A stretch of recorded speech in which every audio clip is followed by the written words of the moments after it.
Good morning, YouTube. Thanks for watching A New Day 365. This is my channel on addiction, relapse, and recovery. My name is Jim, and I hope you're all doing well. So I told you yesterday I was wearing the nicotine patch to help me quit smoking, and about the vivid dreams that gives me. And again, last night I was waking up. I had a hard time falling asleep, and I was waking up every couple hours because of these dreams. The one dream I remember was through these huge, I can't remember where it was. It was near a pool, and there was like tree branches hanging over the pool. They were all overgrown and stuff, and there were these spiders like this big, like these big nasty looking spiders. And I was like, fuck this, and I woke up. I didn't want to deal with that. Oh, I'm not like really fearful of spiders, but these ones are just nothing I wanted to mess with. So I woke up around 4 o'clock with that one, and then finally at like 6:30 this morning, I woke up for good again because I was dreaming of my kid's mom, and it was weird because it was a continuation of a dream from like a night or two ago. And in this one, she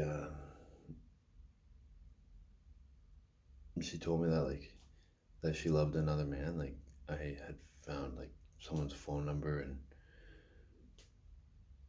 I don't know, I confronted her with it, and she was dreaming of her, and she was denying it and like kind of just putting it to the side for a few minutes, and then I finally got to the bottom of it, and like she was like, yeah, I love him, like twice. And I woke up crying. It was sad.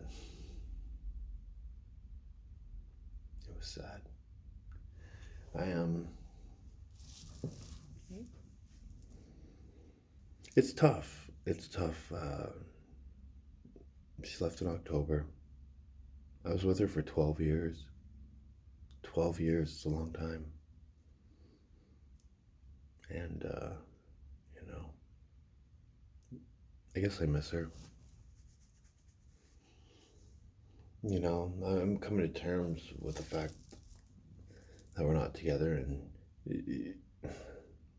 at first she told me, she's like, she wants to separate for a year, and we'd get back together or whatever, we'd see. But like, now she barely returns my texts. She's hostile in her texts a lot of times.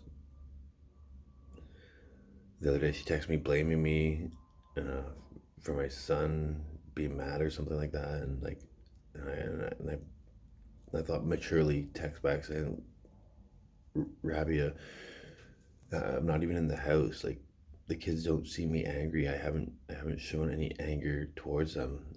So like, what exactly are you saying? Now herself has some anger issues that she won't address. Like, in my opinion, she's kind of a spaz. But you know what? This is me defending myself, and it's not about her. Either way, it's over, and I'm coming to terms with that. But the dream scared me, and it hurt, right? Blah. Of course, I went and got my Timmies.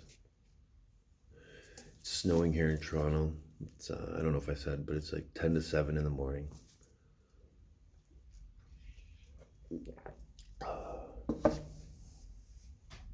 It's December 7th. I'm 23 days sober, and I've been here at St. Michael's for a week now. I come in last Wednesday. One of the things my sponsor and some sober people told me last week is that well, women are different than men, obviously, but is that like she's hurting too, and I can get that. Like, they help me realize that no one just turns off their feelings, right? That she probably still loves me. That that she's just hurting, and women show it in different ways. Like, she doesn't want to show weakness, and she wants to prove to me that she can do this on her own.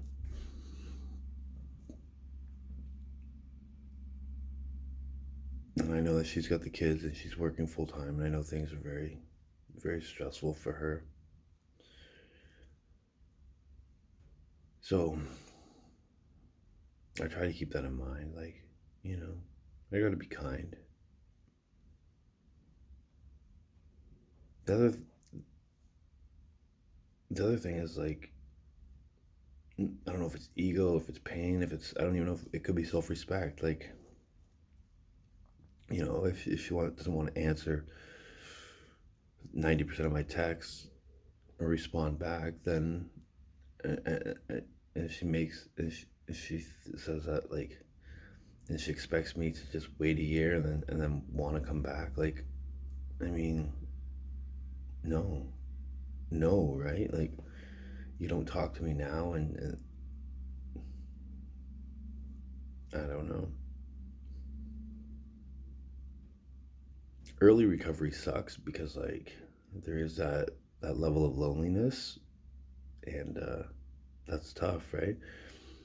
Every time I see a pretty girl on the street or something, I'm like, you know, my mind always goes to, like, whatever. I want to be with someone. I want to not be alone, and that's just, it's just not right. Like, I'm not right yet. I can't do this to someone else, right? It's not the right thing to do, and it'll just keep me sick. It'll take my head off recovery, and focus and put my focus somewhere else.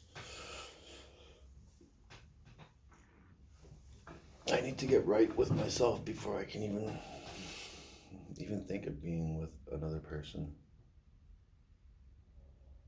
I gotta learn to deal with this loneliness, with these emotions, right?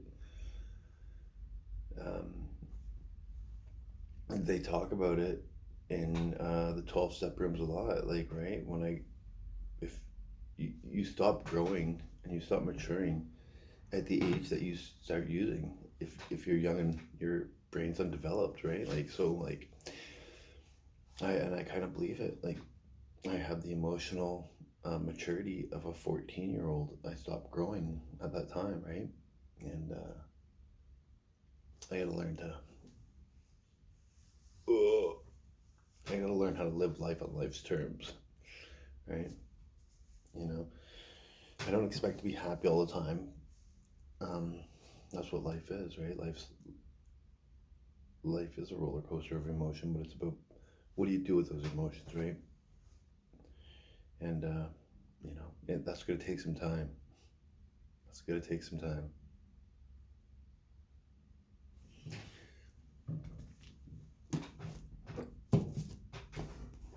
Daily reflections. If you've stuck around, we'll read that.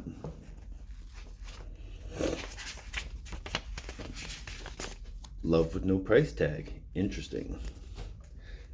When the 12th step is seen in its full implication, it is really talking about the kind of love that has no price tag on it. 12 Steps and 12 Traditions, page 106. In order for me to start working the 12th step, I had to work on sincerity, honesty, and to learn to act with humility. Carrying the message is a gift of myself, no matter how many years of sobriety may have accumulated. My dreams can become reality. I solidify my sobriety by sharing what I have received freely. As I look back to that time when I began my recovery, there was already a seed of hope that I could help another drunk pull himself out of his alcoholic mire. My wish to help another drunk is the key to my spiritual health. But I never forget that God acts through me. I am only his instrument.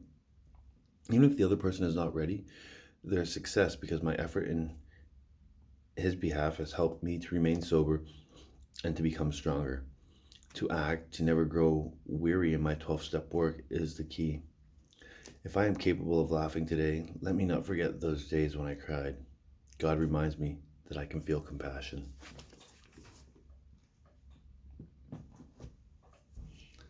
I guess it's a little bit on lines. No, maybe it's not. I was gonna say, I guess it's a little bit on lines with what I was talking about. The compassion part. I gotta feel compassion, right? I gotta just think of other people's feelings anyway, right? Remember that I've done some damage in my past, and I gotta respect that I've hurt her a lot anyways. The other part of that is that, yeah, I want to become useful to other people, and I don't wish addiction or substance abuse issues on anyone. Like, it destroys lives. It destroyed the life that I had, and I only have myself to blame. But with the proper work and the proper tools, I can avoid situations like that in the future. My future doesn't have to be a repeat of my past, and that's something to look forward to.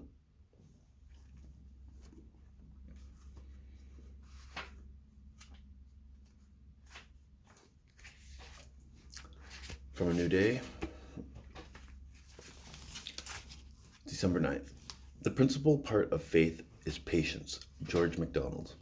There is no timetable for faith. We each come to believe at different times and for different reasons. As time goes by and our faith grows, we begin to apply it with increasing frequency in our lives. In the past, we were knowledgeable and capable of intellectual realizations. We knew, for example, what it was like to become obsessed with something. We may even have realized that our obsessions were totally self-destructive. When we acquire faith, we go beyond knowledge and realization.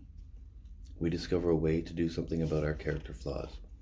We learn that when we've had enough of the pain, we can ask God to remove the flaw, and that He will do so if we're genuinely willing to give it up.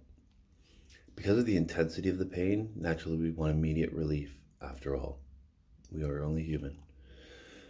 At such times, we have to remember just how faith works. Patience on our part is a vital requirement. It is true that God always does help. It is true that relief always does come.